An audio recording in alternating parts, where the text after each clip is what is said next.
Okay, so I'm back on track. Let me just crank up the Discord.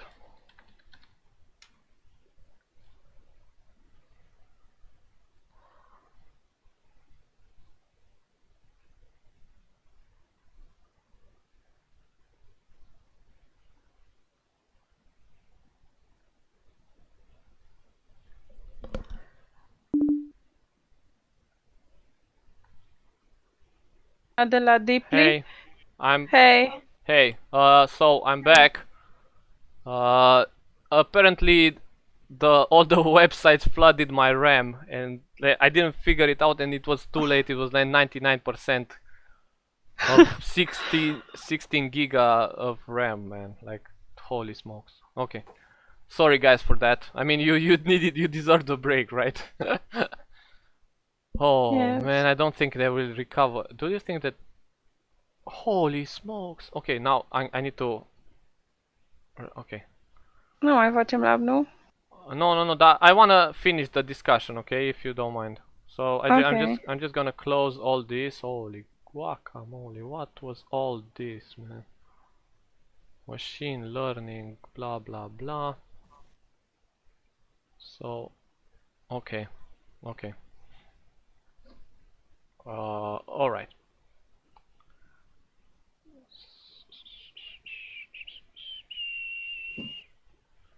Pam para pa pam param pam pam. This is the same unique untitled. Yeah, at least I got this one. uh, okay. So the idea is that it's kind of easy to train a perceptron. Do you agree, Alexandra? It is. I mean, like, did you do it before? No. Hmm? Girls? No. No. Andrea, Andrada, Monica? No, I just watched No. videos but didn't implement it any. Okay, so, okay, quick. Okay, if it takes more than 50 minutes, 15 minutes, we're gonna let it be. But let's try to, this is the lab, right? Let's try to implement what we talked about, okay? So first of all, we need to figure out what is the derivative of the logistic function. How did I call it? Sigmoid, right? And this is pretty cool, okay? So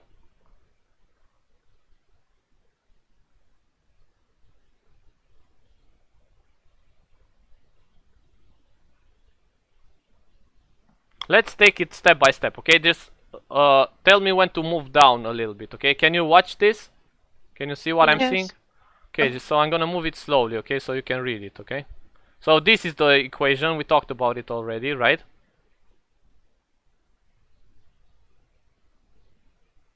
Now it talks about the derivative of the function, right? Yeah. With respect to x, okay? So it's the derivative of this with respect to x, pam pam pam, which is in fact this. Then you apply that rule, right? Do you agree? Yeah. Okay, this is from high school. Okay.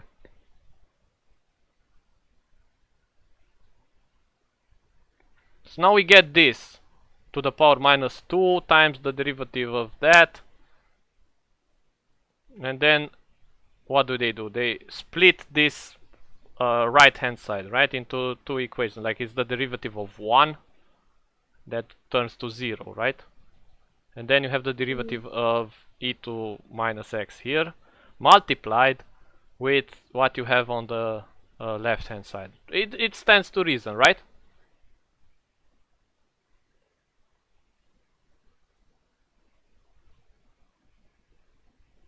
Guys? Yes, okay. Okay, but just confirm, okay? Because now I'm a bit shaken after all this. I thought I lost all the recording, okay? Okay, so what do they do next? Okay, they say that the exponential of some sort of a function is you take out the exponential and you derive the function, right? So it's exactly what they do. They took e to the power minus x in front of that. It makes sense, right? Yeah. And now, of course, this is this.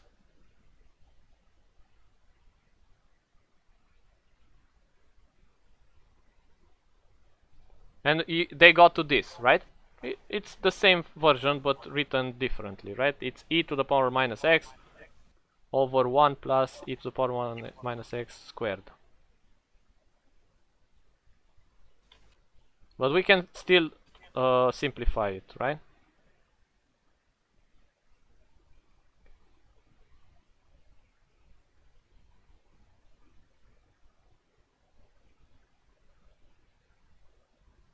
Does it make sense? Am I moving too fast? No, it's okay. It does make sense. So in the end, it's like this. It's 1 over 1 plus e to the power minus x, but multiplied to 1 minus that. Pretty cool, which in fact this is the initial function. So the derivative of the sigmoid is the sigmoid times 1 minus the sigmoid.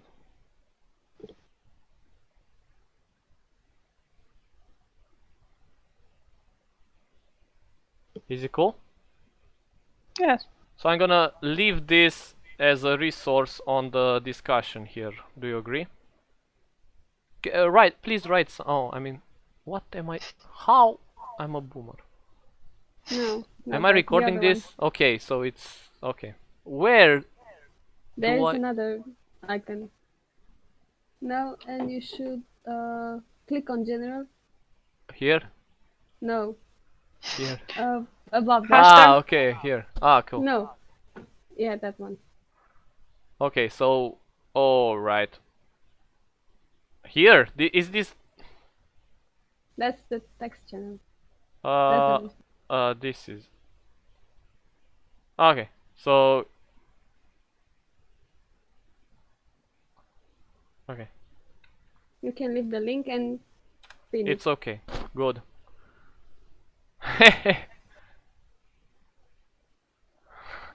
Holy smokes. Okay. So now we have a pretty cool derivative, right? So it's mathematically it's very easy, right? You just multiply the value with 1 minus the value. How convenient, right?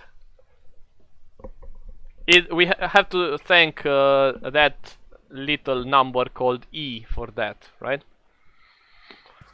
So now I know how to compute the derivative, right? Okay. Right. So let's get. We have all the ingredients to implement this. Okay, so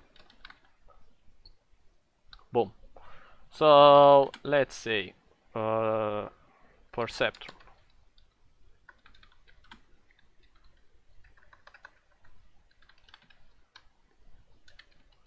Okay, so now in order to create a Perceptron, I'm gonna use a struct. Okay, so it's gonna be type def struct. What do I need? Can you tell me?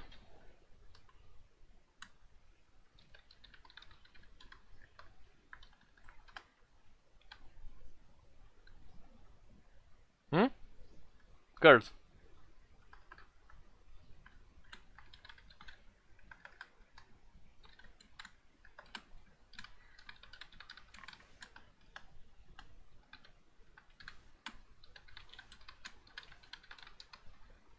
So I need a vector of axes of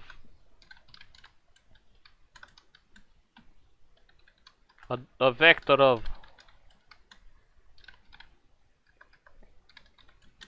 weights. What else? Inputs. I'm sorry? Vector of inputs. Yeah, well, the axes are the inputs, but actually I don't even need the inputs, right? So the perceptron should only have the weights, I guess. That's what matters, right? Okay. So now I have like initialize perceptron, let's say, a function called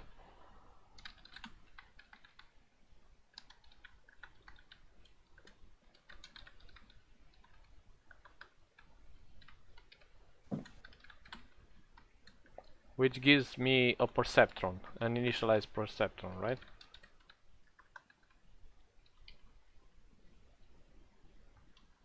Okay, and let's say this one does it like this: perceptron p, and then I'm gonna randomly generate numbers from 0 to 1. How do I do that in C++?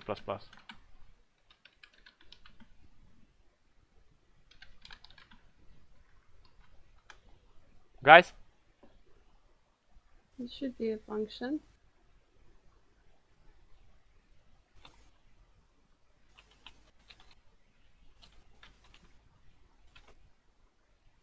It's rand, right? Yeah.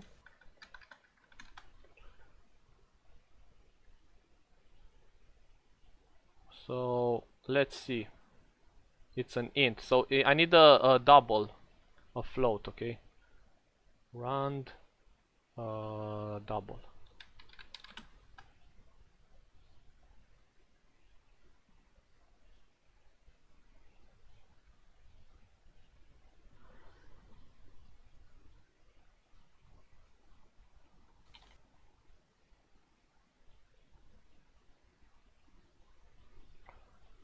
Pum pum pum ba-da-da-da-dum.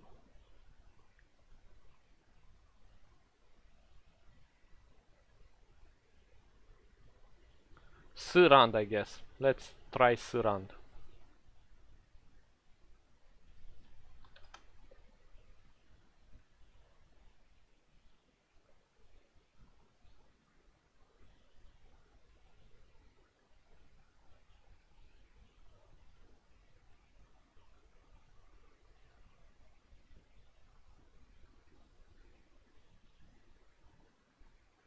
So I can use this code if I want. Do you agree with this? Hello?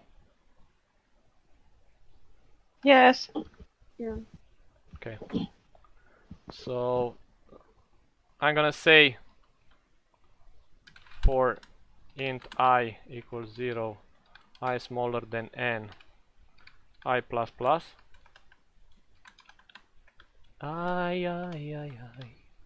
So I'm gonna create a candidate weight. So let's put the weight. Let's define it here. Okay, so I'm gonna create the weight at each go with f round between 0 and 1.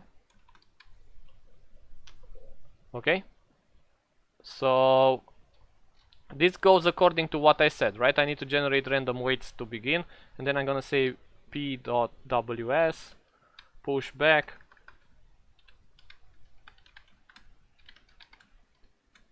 weight. Girls, does this make sense? Yes. And then I'm gonna return the p, the perceptron. Okay. Okay, cool. And now I need to train my perceptron, so I'm gonna create my main function. I'm gonna say perceptron p equals initialize perceptron.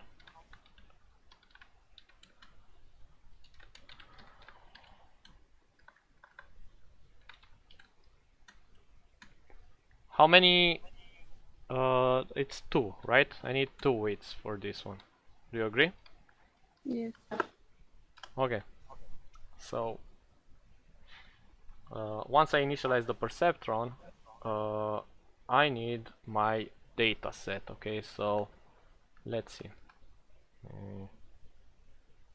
How am I gonna hold the information? Okay, I think I'm gonna hold it like this.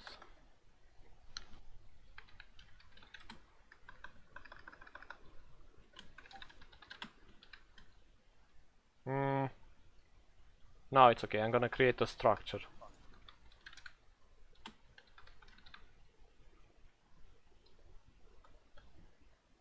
called instance. Right? So it maps on all the concepts we discussed before, right? So my instance will have double or ints. Let's put them double. A vector of doubles, which is the axis, and a double, which is the result, the z. Do you agree? Yes. Okay. So now I need to read the instances from a file, right? So I need another function that reads the instances from file. So I have here a vector of instances is data set, let's call it training data. Okay,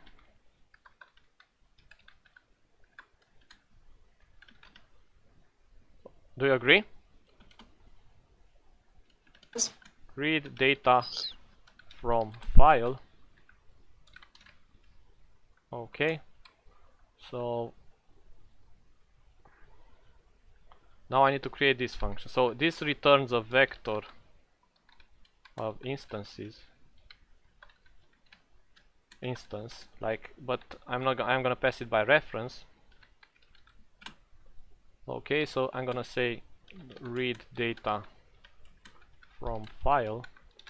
So I'm gonna hard code the file. The file is gonna be called, it's gonna be in the same folder, and it's gonna be called training data. Okay, so let's go see how we read from file line by line. C++. So I'm gonna use fstream, right? What I need is fstream. Guys, do you remember C++? Not really. Come on, it's as easy as Python. What? I don't remember either Python. What? You don't remember Python as... Do you like Java? Java lover. Yes. Why? It's easy. What do you mean it's easy, man? It's the same as C++ and Python. What do you mean it's easy? No, C++ has all What? those pointers. You don't. No, yeah, you don't. That's incorrect. C++ doesn't have pointers. C++ has references, exactly like Java and Python. C has pointers. You don't have to use pointers in C++. Yes. I mean it now. That's a misconception, man.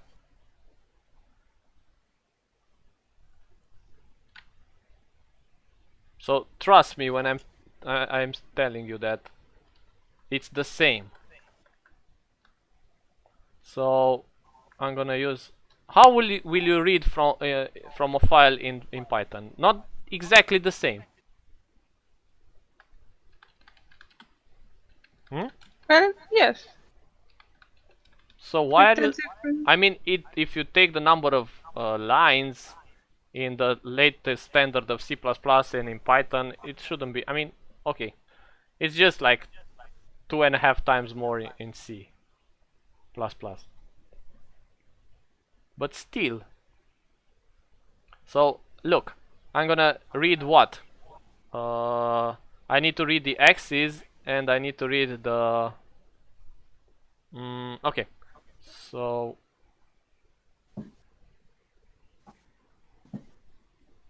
I'm gonna need to know how much, how many variables do I have. So first I'm gonna read an int n. So I'm gonna read in file n. Okay. So then for I equals 0, I smaller than n minus 1, I plus plus, I'm gonna create. I need an instance, right?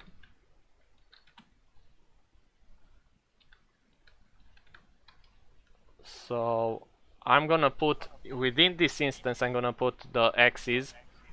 So I have n-1 axes, right? Are you following? Yes. So it's inside this instance on the axis. I'm gonna push back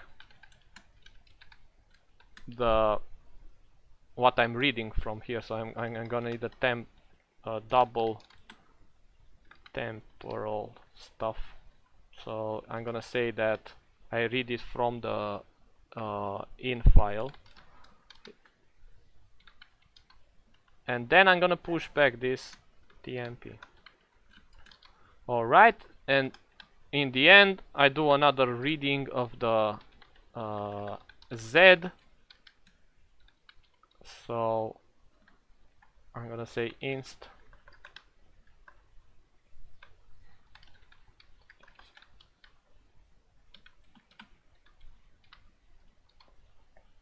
and then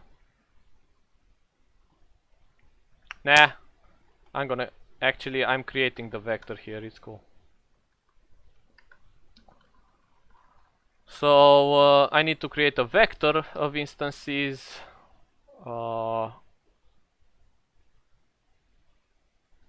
I need the number of instances before that, so this is the length of the instances, and I need the number of instances as well. So I need to repeat this a number of times. So all this goes in another for structure that it has a, I don't know, k, where k is smaller than the number of instances, k++, and I repeat all this and put the instances inside the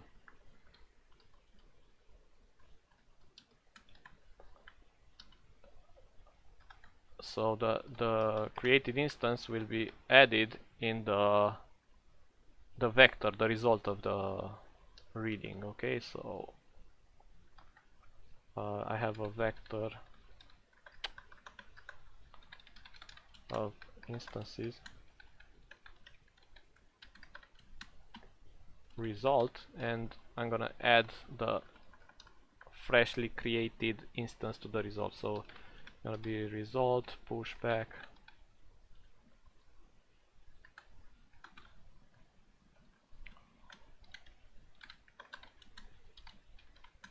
the instance. Okay, this is just for the purpose of reading my input data, the training set. Okay, good.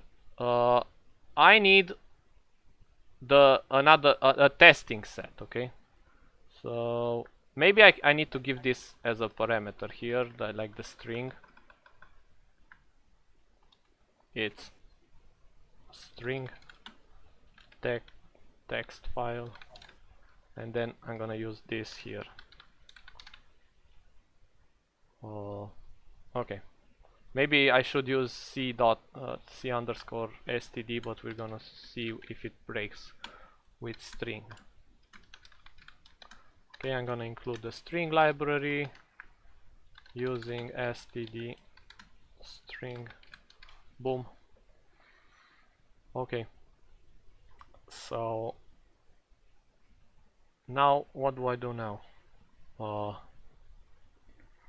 So I need to read it from the training data dot in, and also I need to read the testing data, because we didn't discuss testing. We're gonna discuss it next time. Okay, guys, do you agree? So now I successfully read the instances, and now how do I do the training? So it's gonna be like train perceptron. I need a perceptron. I need to pass it by reference, of course, and then I need to train it on the training data, right? Does it make sense? And once it gets out, its weights are improved. He learned the right weights that give the least amount of errors for all the training data, okay? So I also need the number of repetition, and I'm gonna say number of epochs for training, okay? So this is the function that it returns void. It's called train Perceptron. It gets a Perceptron with ampersand, so it can get modified, and then you need a vector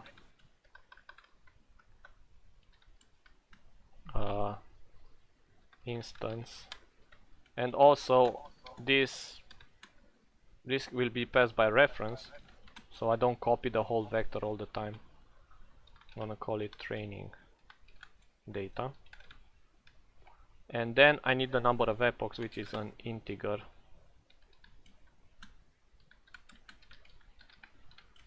Okay, so this is what happens here, right? So I have the perceptron. I need to isolate, so I need to do a for loop for the number of epochs.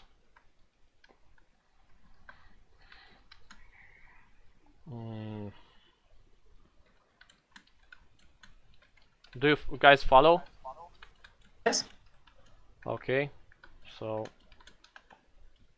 then within each epoch I need to iterate through the instances in the training data. So I'm gonna say for auto instance in training data. This is not the C++ you remember, is it? Nope.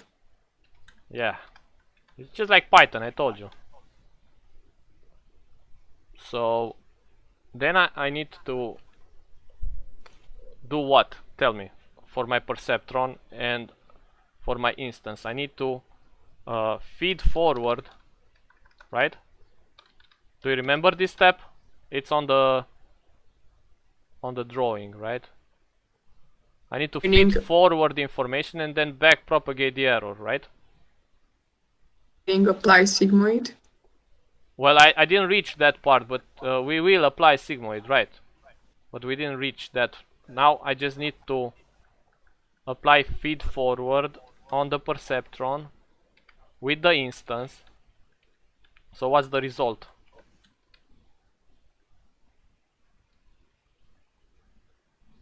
It's a double, right? Which is the obtained. It's the O. Okay?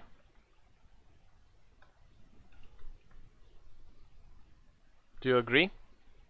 Okay. Once I get the O, I need to back propagate error of P and O and instance, right? Because Z is inside the instance. The expected result is still the Z in the instance. Do you agree? Yes. Okay, so backpropagate error. So I feed forward, backpropagate error. Okay.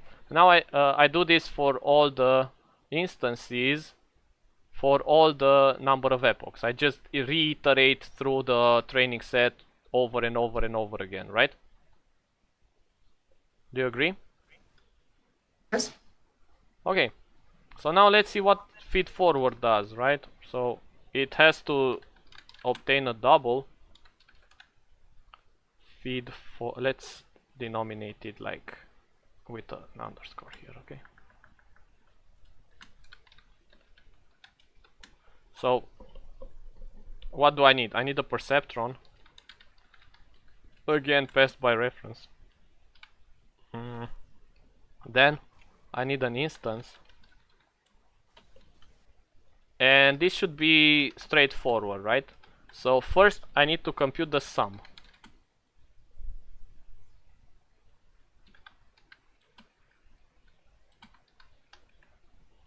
So the sum is 4 auto x in instance dot xs, right? I need sum plus equals to x times okay, let's not iterate like that, because I need this for int I need the indices, right? I smaller than instance dot size I plus plus. Then I have it's instance. It's not instance dot size. It's instance dot xs dot size. Sorry. So I need to go on the actual input. So instance dot xs for the position I is going to be multiplied to the perceptron dot weight. So it's ws on position y. Does this make sense, girls? Yes. And now I need to apply the sigmoid. So now I need a double sigmoid. It gets a double x.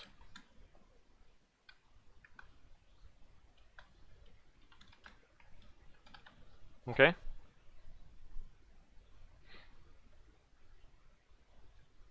So what is this? Double sigmoid double x returns 1 over 1 plus, I need to include C math. So I think I have math dot, let's see.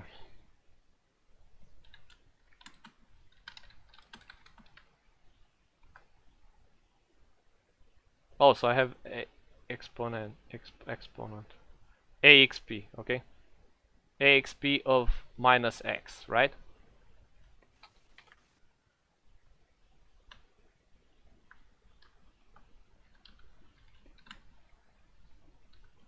Is it okay? So I need the differential for the sigmoid. The sigmoid, let's call it. For a double x. What is this?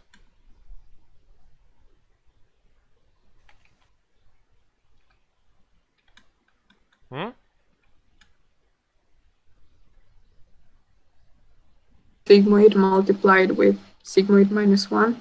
Okay, so I need,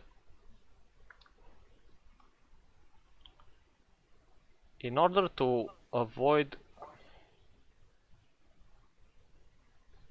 computing this, I'm gonna use the as a parameter the value of the sigmoid.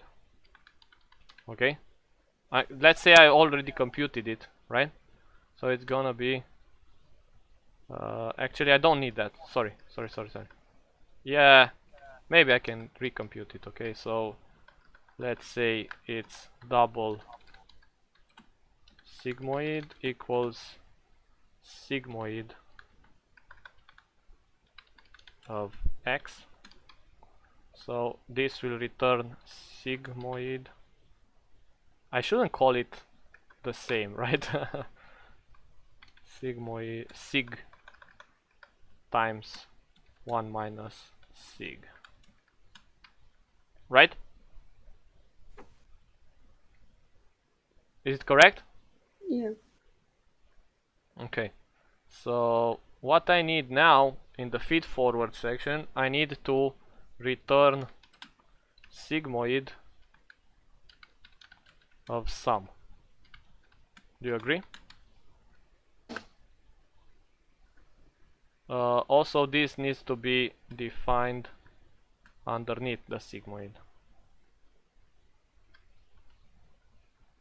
Correct? Do you agree with this, guys? Yes. And now I need the backpropagate error function to wrap it all up. So it's backpropagate error for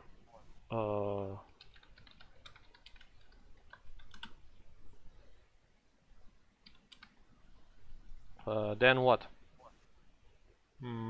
What are the parameters? Instance, right?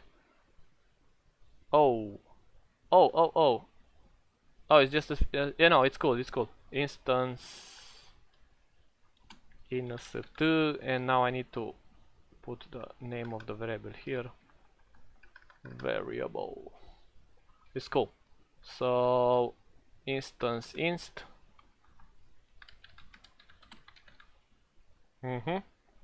What else? I need the double of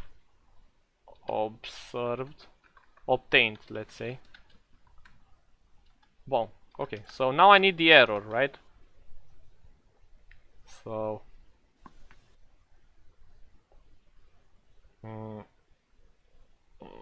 okay, let's see how I can compute this. This is the most tricky part, right? If we don't get this right, our algorithm will not learn. Do you agree? So let's see how we stand here.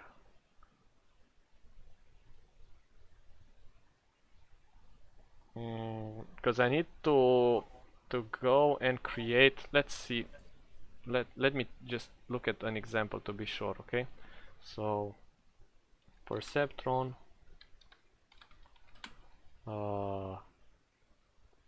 Back propagation.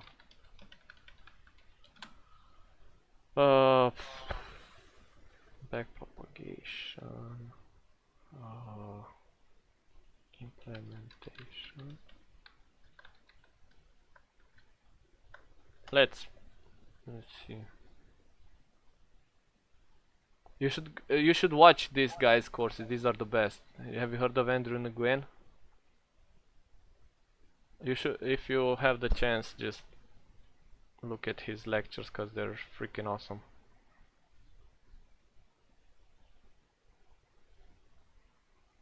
I mean,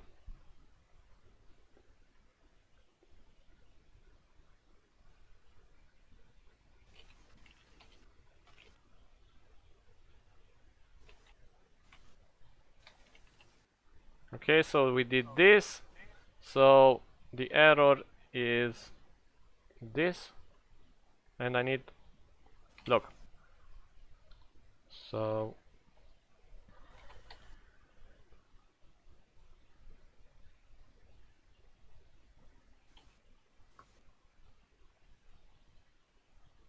since I have only one neuron, what I need to do is look, this is it. This is the error, right? So this is the expected minus output times the derivative of the output, okay? And then in the end, let me just see.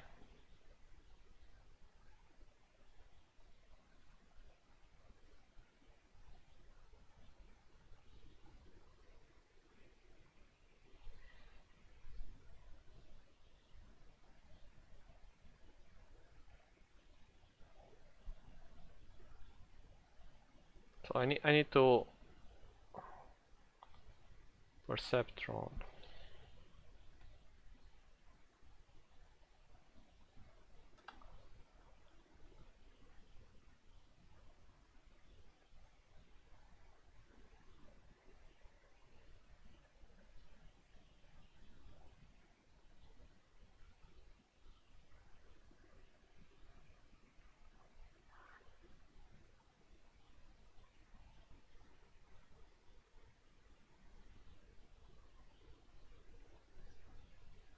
Let me just find a good example. Okay, so we need to get this right so we don't have errors, you know.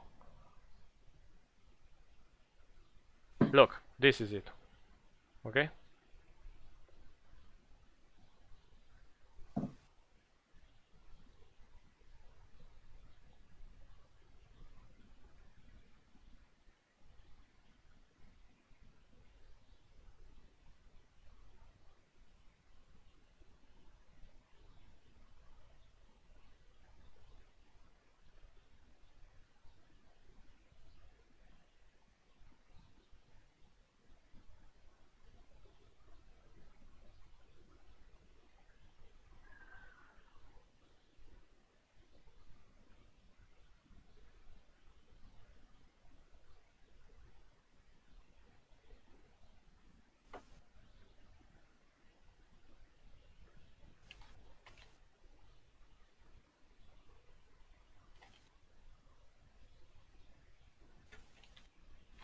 Okay, so we go back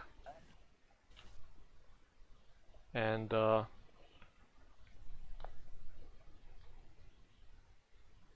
just need let's go back. Are you still following me? Because I need to just make it clear that I'm implementing it correctly, okay? So what I need to do now is to go to each of the weights. So now it's time for my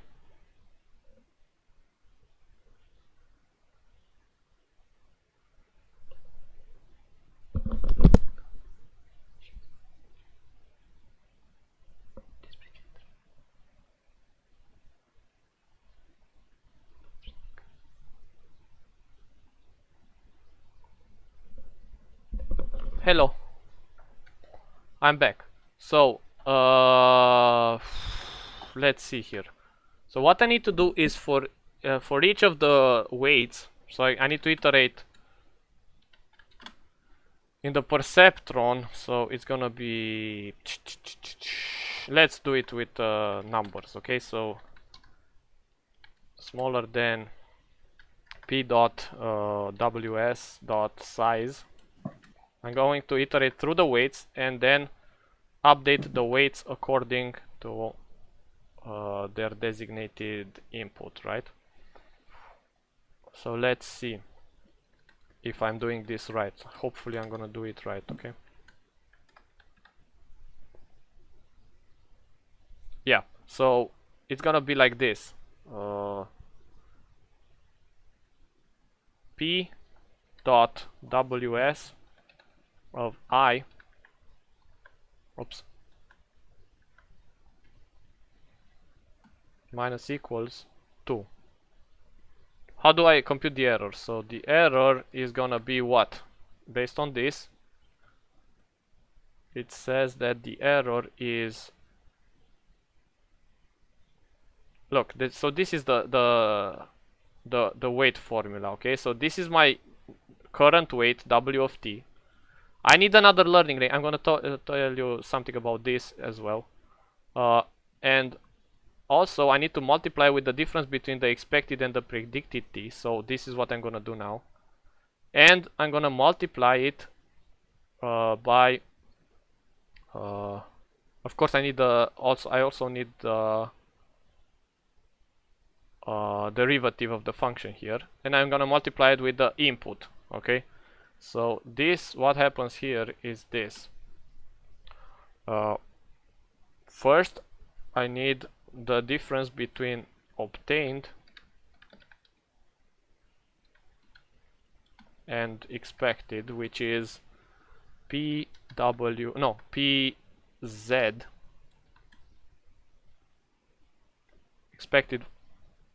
expected versus so it's the vice versa, so it's pz minus obtained, okay?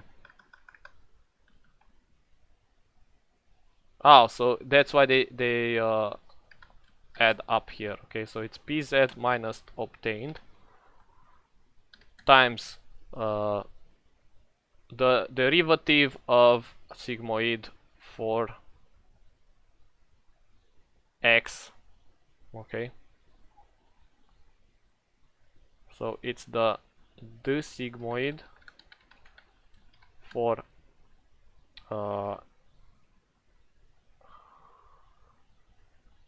who has the axis? The instance. Xs of y times instance of xs of y. Okay. Does it make sense, guys? Kinda. It should be according to this formula right here, okay? So let me just look for the sigmoid to have the exact formula, okay?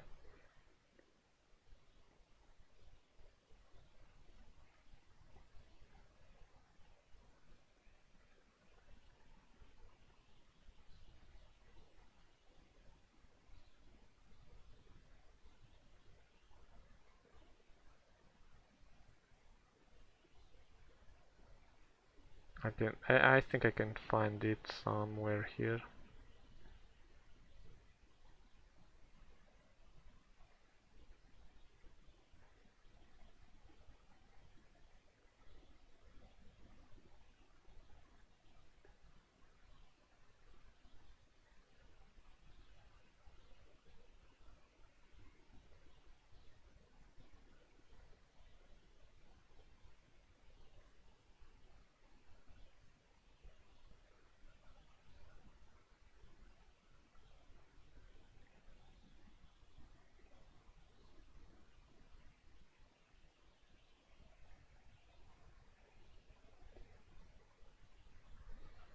Okay, so yeah. So okay, look here. This is it. Okay, guys, can you hear it? Can you see it? Yes. Okay. So I have only one output, so this sum is just gonna have one, right? So it's the expected against the no, it's the obtained value versus the see that's why they're subtracting here. Let's use this one, okay? So what here is the learning factor. We're gonna talk about it in a minute. Okay, but now let's see. We have what we obtained against what we should have obtained, and now this is with respect not to x, it's with respect to what we obtained. So this is with respect to O, and then it's multiplied to the input, which is xid. Okay, so now it should be proper. Okay, so I will flip the obtained and the like this and see if we have we will subtract it here, because that's how I would have done it, you know. So this is p dot z. So this is what we obtained versus what we were supposed to obtain, the difference in error. And now this is multiplied with the derivative of what we have obtained. Okay? Agreed? Alexandra?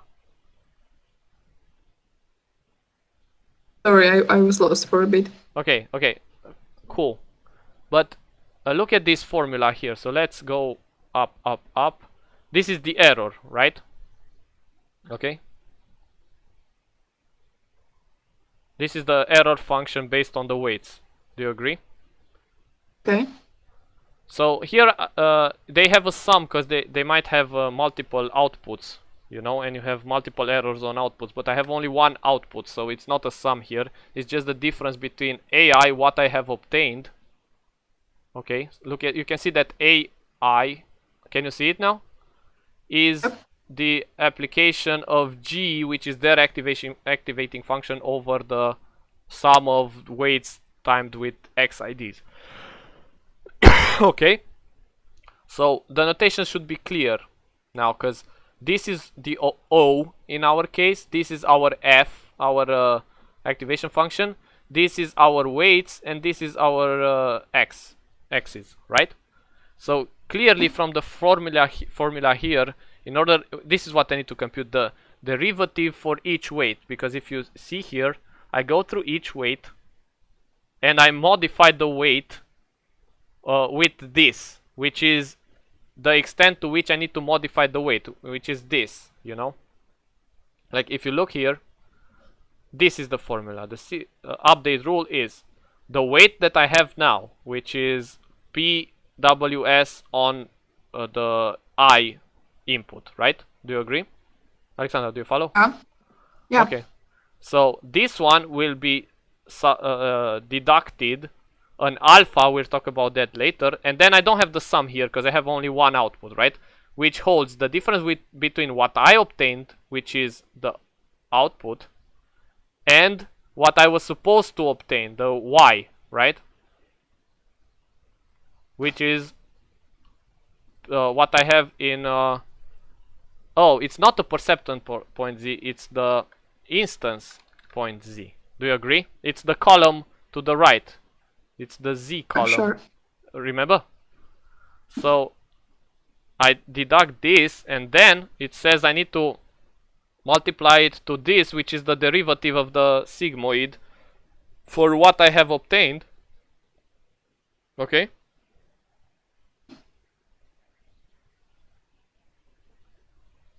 Hey, did I lose you? No? So this is what I have obtained, right? Based on applying the sigmoid function on top of the weights multiplied by x's, right? This is AI. So I need to derive that based on the formula that we mentioned before, and then multiply it all to the input of that particular weight. Okay? So it's the x. Does it make sense? Yeah, it's clear. Okay, so I iterate through all this and I get different weights in the end. Okay? So this is what I do. And I keep doing this. Like, let me print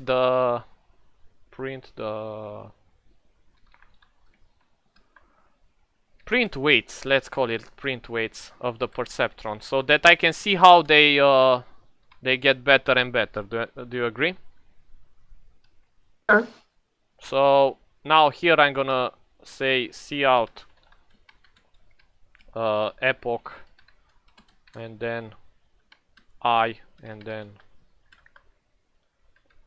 \n, and I'm gonna delimitate them like this.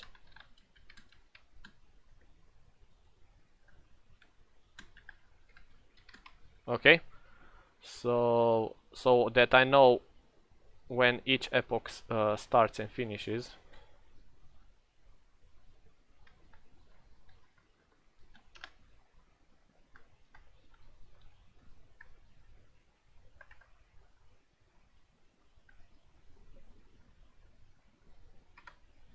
Okay, so let's see how. So we trained the Perceptron, let's say. How do we test it?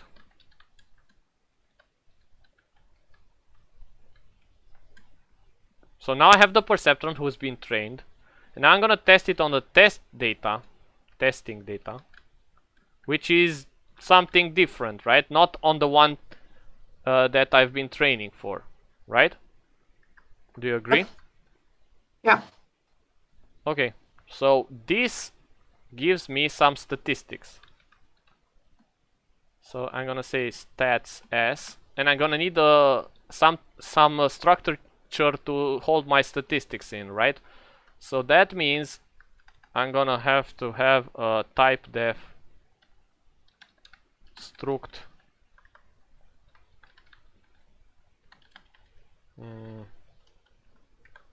stats. And now I need to watch some values, right? So it's gonna be true positives, true negatives, false positives, and false negatives. Okay, do you know what these are? Oh. Okay, so we're gonna talk about it. Okay, so okay, we need to know learn how to test it. Okay, so now we have to implement the test Perceptron function, which will give me the stats. I'm gonna say test Perceptron. So I'm gonna need the Perceptron P, and I'm gonna need the testing data. So it's gonna be a vector of instance of testing data. Okay, so this implementation will do something very, very easy, right? So I'm gonna say for auto instance in testing data,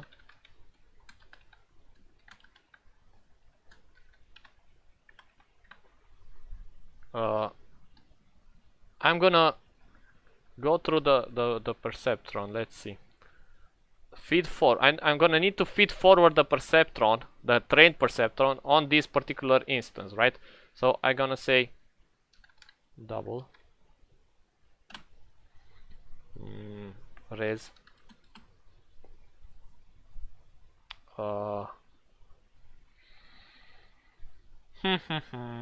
double result will be feed forward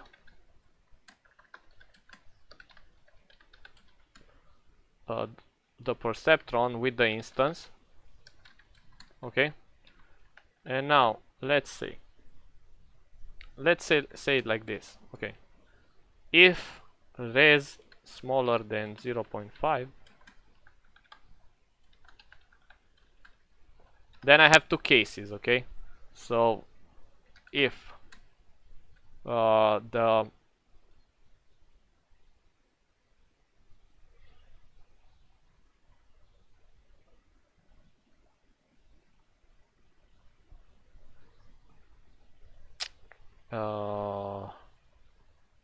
so that means that I'm classifying it as a 0. Okay, so I need the instance z is also 0. Then I need to increase the true positive, so I need the stats here. Okay, so I'm gonna initialize the statistics stats as. So I'm gonna say, I mean, that should contain zeros for all the 4 measures at the beginning. So here I'm gonna increase the stats, the s dot true positives plus plus. Else I'm gonna have okay, I need some brackets here, right?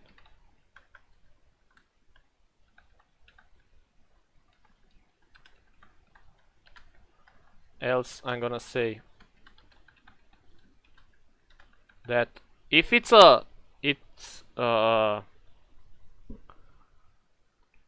should be 0. No, it should be 1, but it's 0. That means you have what? False negative, right? Because it should be a 1, but you misplace a negative as a positive, right? So it's a false negative.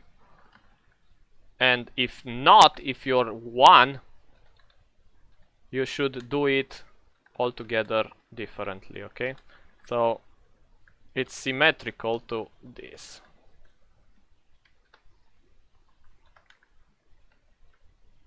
So if the instance is in fact 1, you have false positive, and if it's not, you have true negative. Okay, do you guys get what I'm doing? Kind of. So how do I explain this? So here you have points, like the points of the AND operation. It's gonna be like this, right? It's gonna be 0 and 1 only here, right? Because this is 0 0 1 0 no, and only here. So 1 1, only if you have 1 1 you get a 1 for AND operation, right? So the idea is that if you put a line that goes like this, you will have the true positives, means how many of the zeros have been classified as zeros, and how many of the, you know, true positives, false positives, and true negatives and false negatives. Okay, so am I recording this? Yeah. Okay, so the true positives for this, if I put it like this and this means 0, I have 1 2, right? Do you agree? Okay. Okay, it's so fine. False positives, do I have false positives?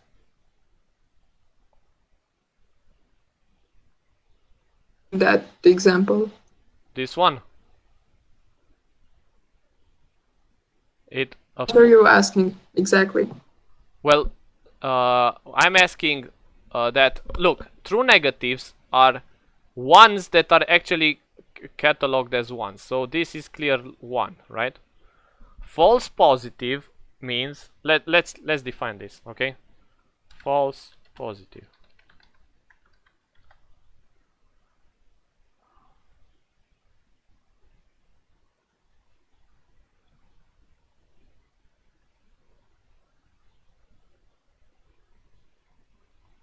False positive, right? Called false alarm. It means it's cataloged as positive, but instead it's a negative, right? So if my 0 is a positive, you will have to have some 1 here that will be cataloged as 0, right? That's a false positive, do you agree? So I don't have that, right? So this should be 0, but I do have a false negative in this one, right? This is a positive, but it passes as a negative. So this is what I would get for this line. Do you agree? Okay. Girls? Andrada, Andrea? Yeah. Okay. So these are very important to measure how well my algorithm does. Because if I have a line like this, what do I have? So true positives will be true 2, false positive 0, true negatives 2, false positive 0, and I'll have an accuracy of 100%. Do you agree? Yes. So how to compute accuracy? What do I have? Loss. Let's see.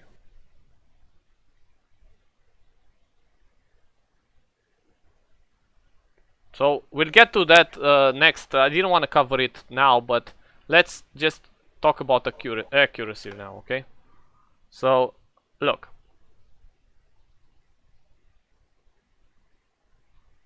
These are the measurements we need to create based on the statistics. So the sensitivity, specificity, and precision, okay?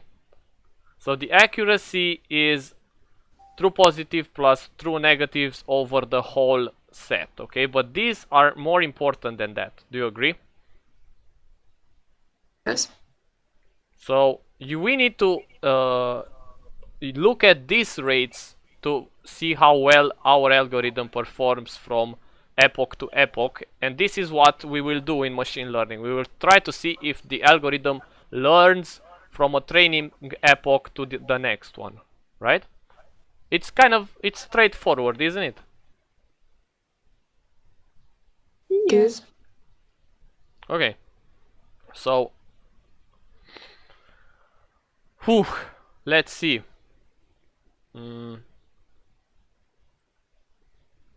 Let's see how this behaves, right? So in the end, I'm gonna see out s dot what? True positives, s dot false positives, s dot true negatives. Man, I don't think it will work like that from the beginning, but I'm a bit nervous, right? Aren't you?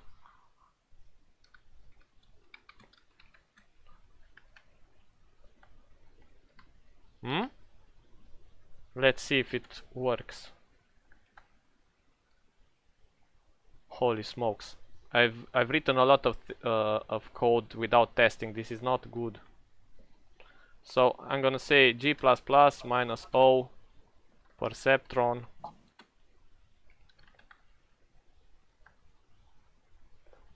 Oh. I need to say using std vector. But did you follow me? Yes.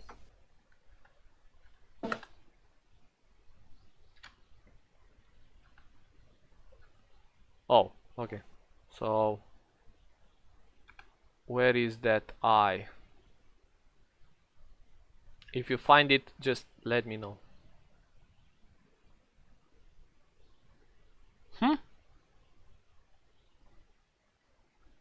You need to Here, right? put This is the I.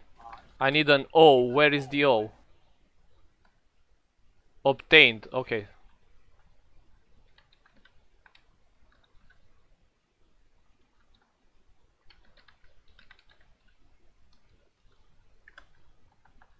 Okay. What else? We will see, right? in the train perceptron. See You out. need to put a comma. Okay, I'm gonna do that as well. Okay. So first I need to use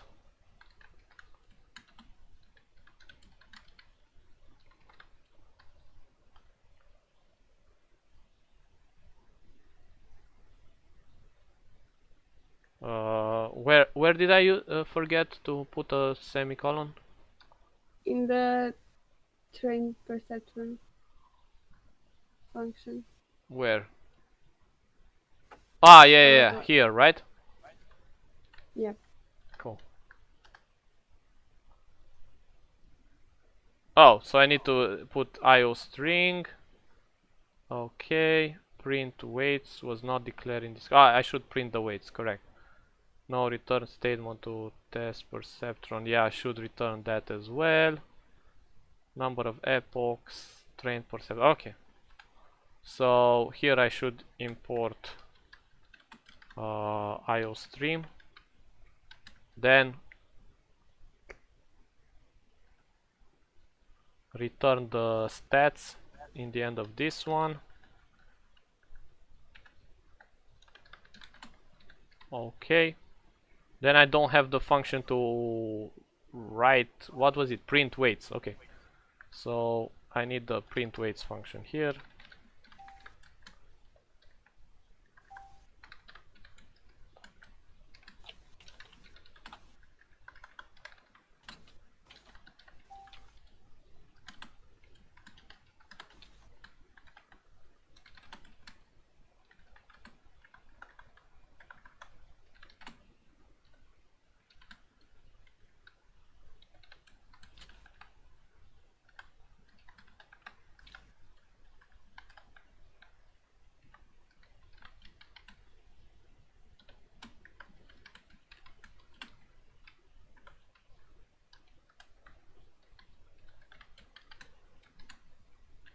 Okay. Oops. I did it again. Okay, let's see. What do I have here? Was there something I mean, I will see in a GIF. Okay. What? What is this? std cout. IO stream, what do you mean? No, this is here. Number of epochs, okay.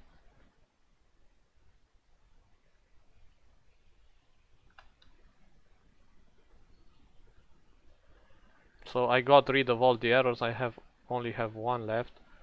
So number of epochs, tell me how many epochs do you want us to... 5. Let's say 10, okay? Okay? So it's gonna print the weights as it progresses. Okay. Man.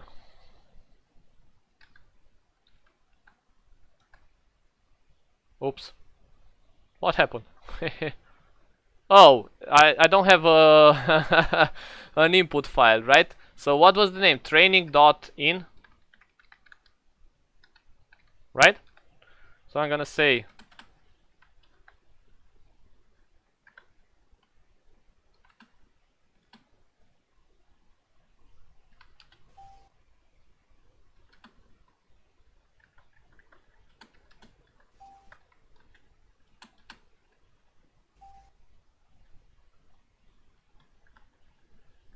I'm gonna create a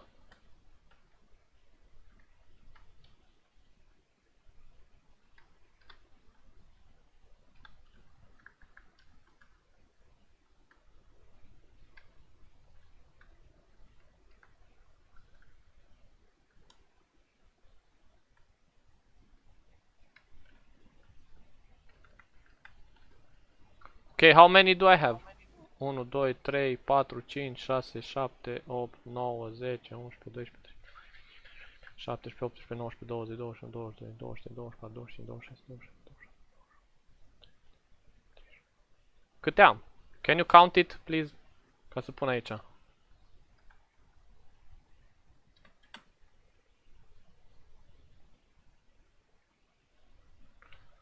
Unu, doi, trei, patru, cinci, 6, 7, 8, 9, 10, 12, 13, 14, 15, 16, 17, 18, 19, 20, 21, 22, 23, 24, 25.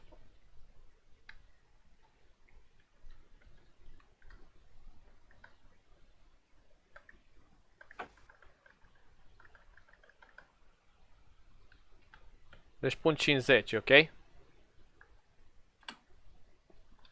Bine am făcut oare?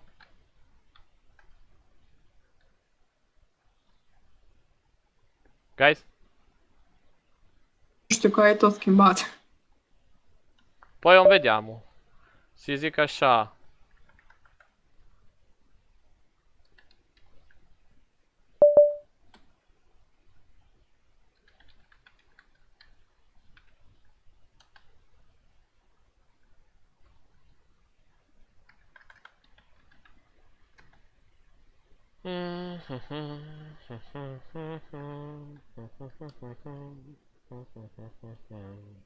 Let's say I have 10 for testing, okay?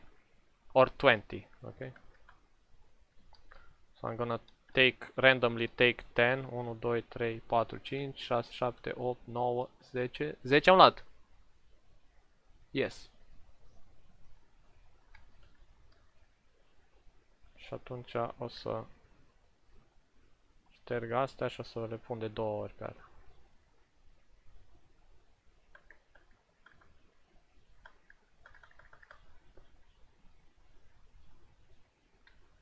No! Ah, it's cool. Good. So now I have both my training and testing, and now if I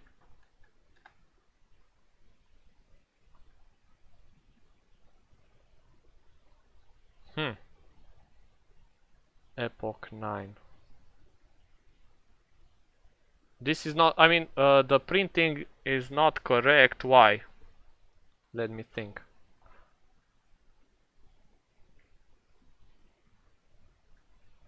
It cannot be like that. It should add up to the full number of elements, right?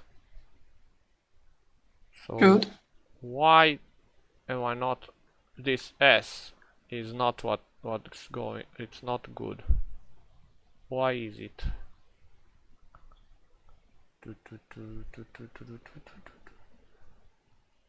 Let me print this here as well. It cannot be 0 all over the place, right?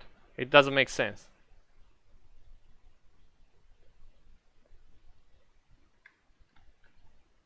Do you agree?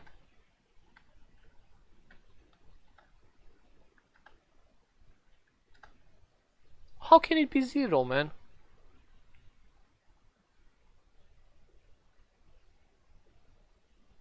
It's 0 point something. Am I printing them as... I mean, no, because like... 0, no, because those are integers, you know?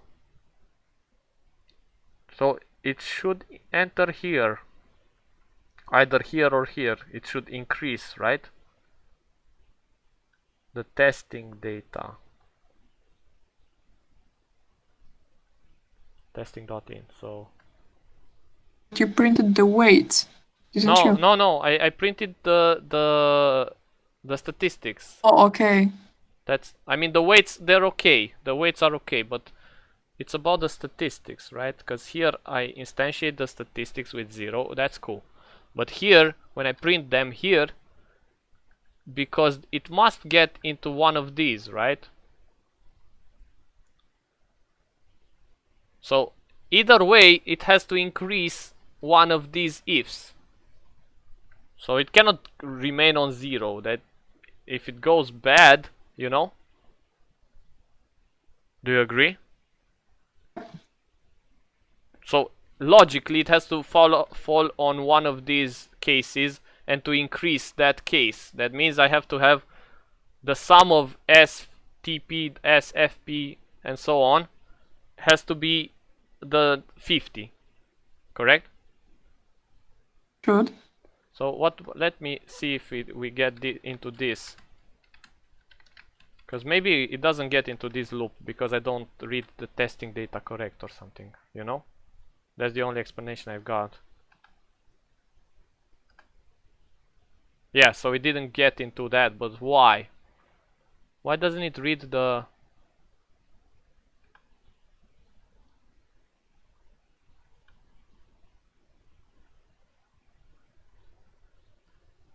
Do I need to close the file? I mean, I should, right?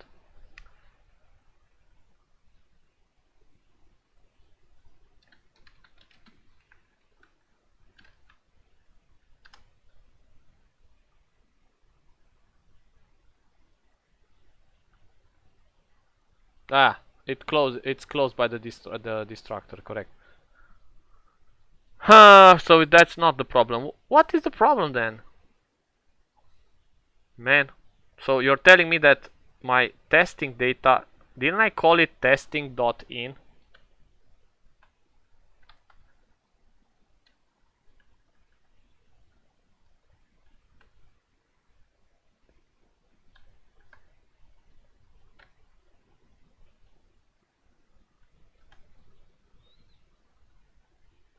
Let me see if I have the testing data in, okay?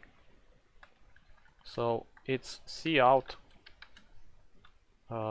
testing data dot size.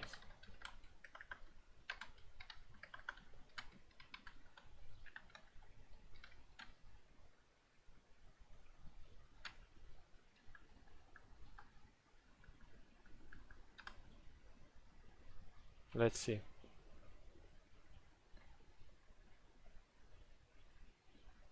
See, it doesn't have any testing, but why? So the problem is with the reading from the file, right?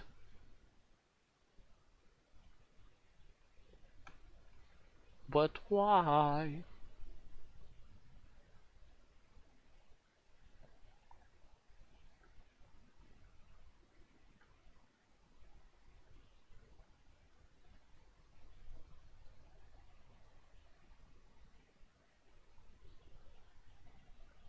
We have the same name for the file.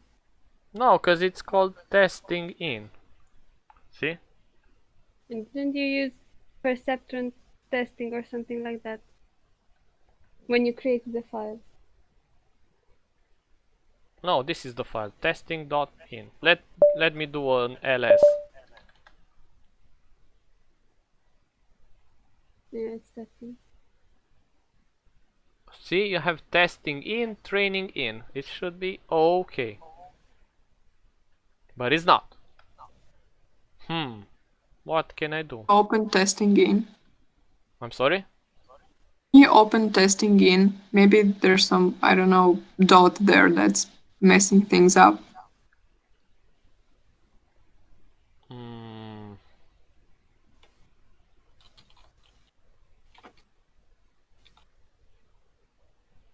Testing.in. I'm gonna copy the exact name, okay?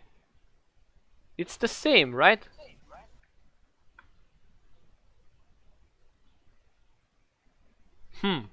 Right? Yeah.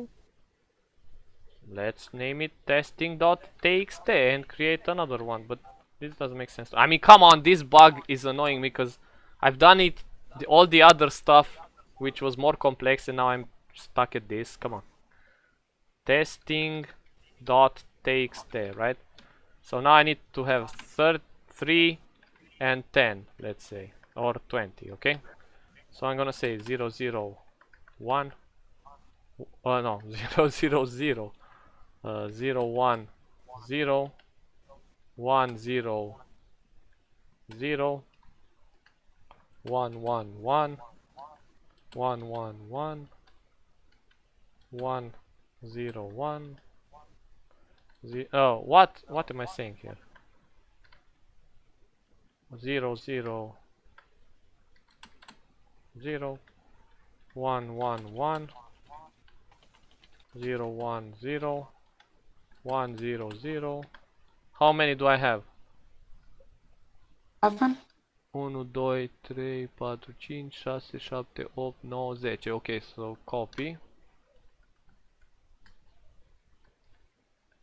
Good. Okay, so let's see what happens here. Come on, man, work. This is weird, man. Why isn't it reading from the file?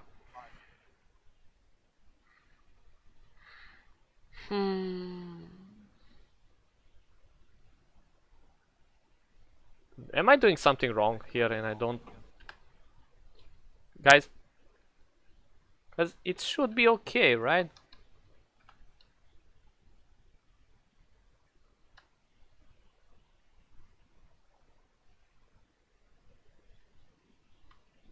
Let's close it, okay? So let's say if in file.close.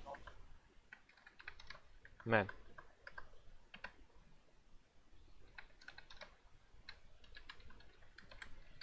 So I make sure that it closes the file. Okay. Doesn't have to do anything with that. What can I do now? Come on. I don't understand this bug.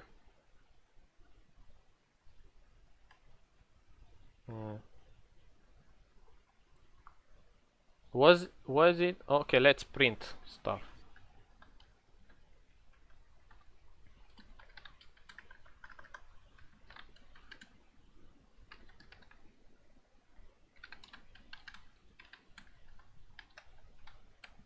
Okay, let's do this thing.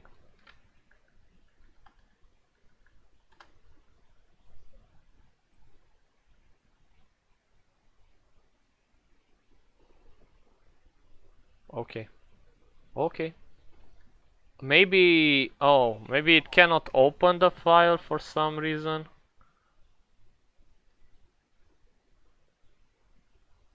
But no, because it does open it, right? So I need to print the N.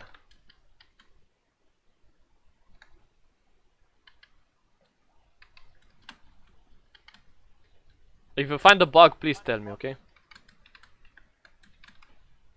Because it's beginning to annoy me.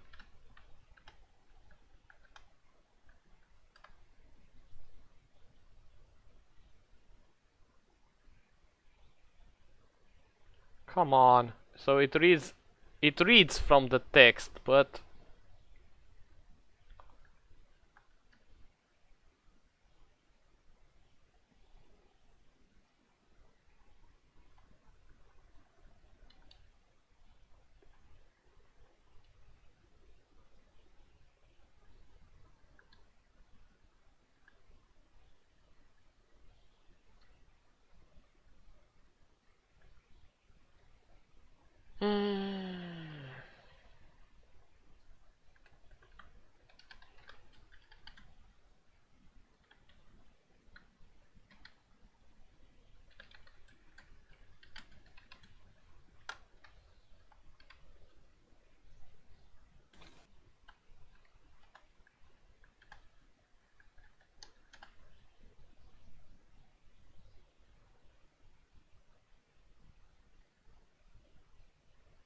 see, it doesn't read. Why?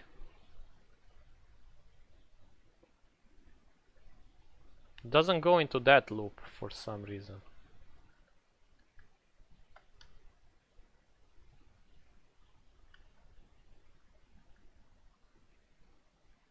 Oh my god. Look. Stupid. So that was the bug. I didn't initialize the... Ah! Then why did it work for the first file? I'm sorry? Why did it work for the first file? Because Aren't we it using the same assumed, function? it was assumed to be 0 in that the k was given the value of 0. You know? Do you know what I'm saying?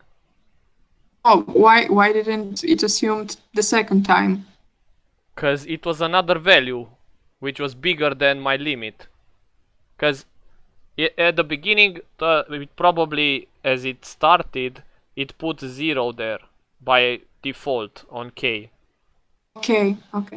But then it didn't, because it's a small... Okay, so I think if we look, do we have 6 elements with 0 and 14 with 1 or vice versa in our training data set? Let's see.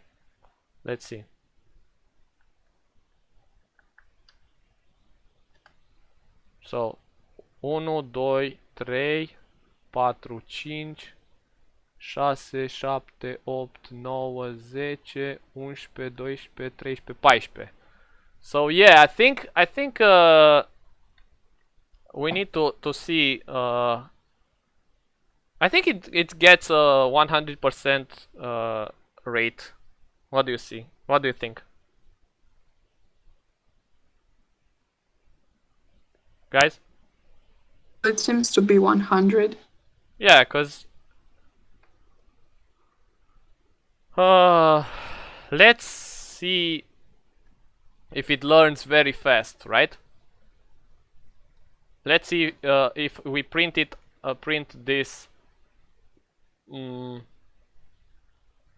Where is this?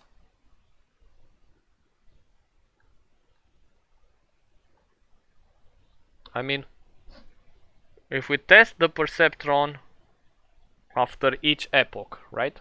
What happens then? So if I take this code from here and I print it after each epoch, does it learn, or is it like he figures it out from the first run?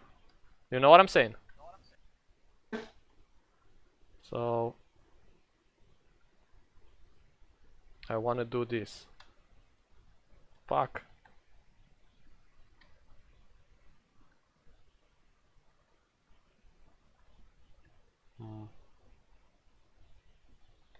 Okay.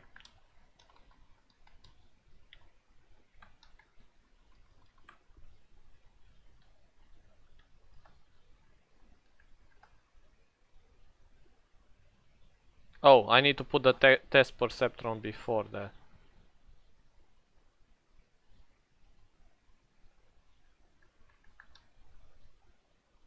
This is bad design. I'm just trying to see on each epoch if it works, right?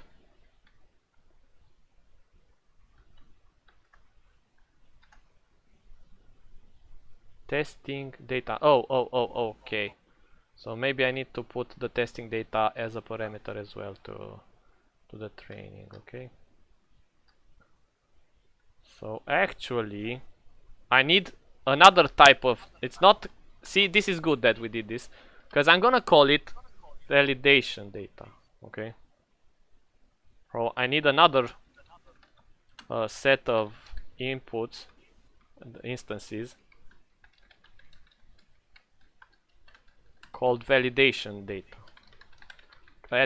After each step, validation data. I'm gonna take some data from the... I don't know. I'm gonna read something from the...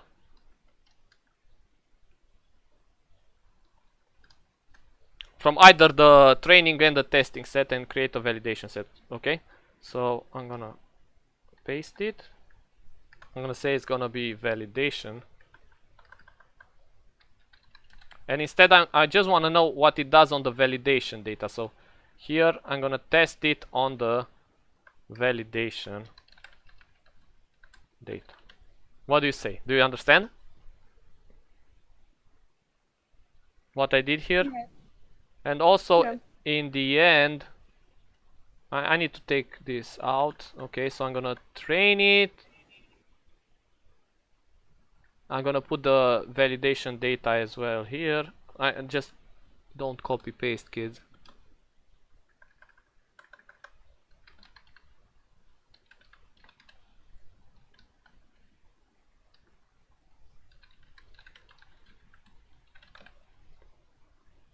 And then I'm gonna test it on the testing, right? So test on the testing data.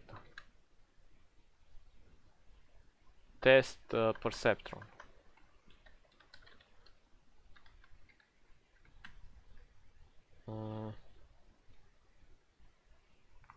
On the validate, on the so it's the Perceptron on the testing data.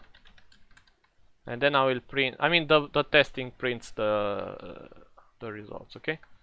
So it's gonna be okay, but I need to create the validation. So for the validation I'm gonna, let me,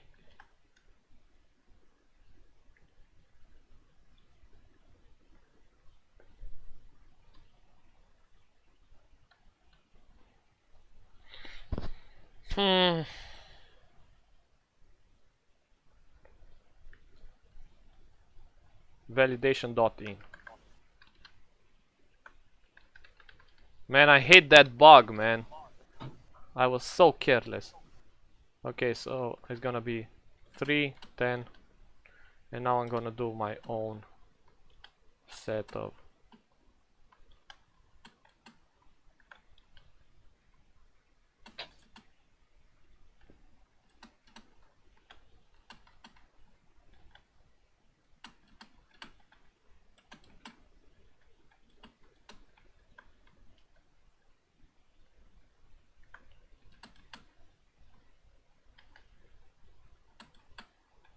How many do I have?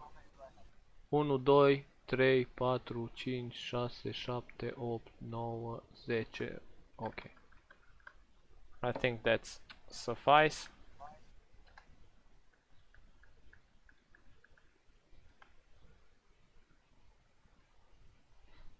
And let's see what we've got. Let's do a clear screen and then run it again so we can see what it got us. So it got, I mean, since we have a lot of training and it's a very simple problem. Okay, let's. You can see that it finds it from the first one, right? Do you agree, girls? Yes. Alexandra? Yeah, sorry. So the idea is that if I go one time through the algorithm, it learns it because it's a very simple problem, right? It's like you have a kid who's very bright and you give him a few examples and boom, he knows, he learned it, you know? So this is exactly what happens. So maybe I'm gonna make it not have all not have all the answers so that it cannot train properly. So it's gonna be training.in, and I'm gonna put like 3 cases out of the 4 cases. Okay, so he's gonna train on only 3 cases, and the others will be, I don't know, the other one, the one with the 1, 1, 1. Okay, now I'm gonna put the one with the 1, 1, 1 all together. Okay, so see if it manages to learn it from limited. See? Does it make sense, guys? Yes. Okay, so if I'm giving it more, so I don't know if he will learn, okay, because I am not giving him all the information it needs, correct?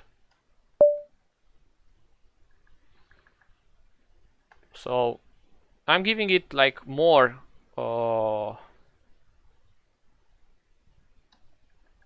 epochs, and it won't learn. Sorry, can we maybe wrap things up because Yeah, it's yeah, yeah. No, 7:40 already? I know. I'm done, okay? It's cool. I just wanted to finish this implementation, okay? So, as I said, this is a crucial course, you know? And I promised you that I will have the theoretical part and also the implementation of this, okay? So, in the end, we managed to do both, right? Do you understand what's going on here? Is it clear? It's clear for me. Okay, so next week we will move on from here and we try to figure out how we can put more of these neurons to connect to each other so that they can solve more complex problems, right? Okay.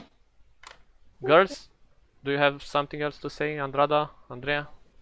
I need to rewatch the course because I was missing at the last Okay, part. good thing it got recorded, thank heavens. Andrea? Thank you for, I don't know, indulging me in this and not leaving, so I'm sorry, Alexandra, if it took too long, okay? It's fine. Okay, hope everything is clear. If not, please revisit the recordings I'm gonna put on YouTube, and also I'm gonna put the implementation of what we did on my Git page, okay? Okay, can It would be you helpful. can you leave us a link? Yeah. Really? I'm gonna leave. I mean, I'm gonna post it on Facebook at some point. I don't know, in the next hour or something. Okay. Okay, So thank you. Hope you enjoyed it. thank Bye you. bye. Bye bye. Thank you. Bye.